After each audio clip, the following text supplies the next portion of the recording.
Hi, this is David Comfort from Democracy Action Network. Here's a mind-blowing fact.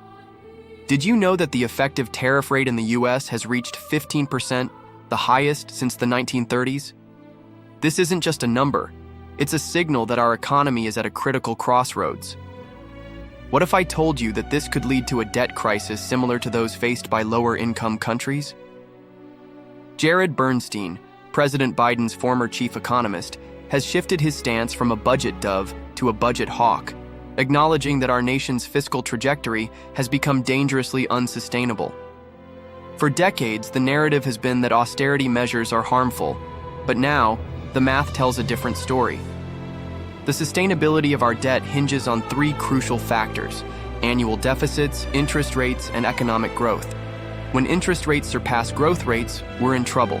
Ever notice how college students manage their loans? If their income grows faster than their debt, they're fine. But if they're buried under loans that grow faster than their earnings, they're in deep trouble. This analogy perfectly illustrates our national situation. For years, low interest rates made it easy to overlook our growing debt. But now, with rates climbing, we're facing a potential economic disaster. Bernstein points out that the interest we pay on our debt has surged, driven by pandemic spending and rising inflation. This shift means we could soon find ourselves in a position where we must drastically cut spending or raise taxes, both of which would hurt the very people we aim to support. Isn't it absurd that Congress seems to be digging deeper into this debt hole, swapping shovels for excavators? The implications of these policies are staggering.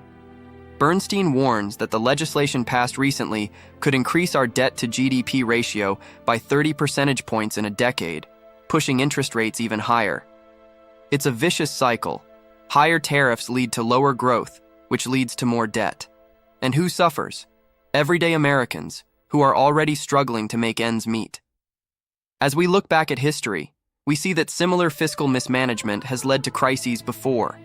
The stakes are high, and the solutions proposed, a three-part plan for Congress, are essential but seem almost naive given the political landscape.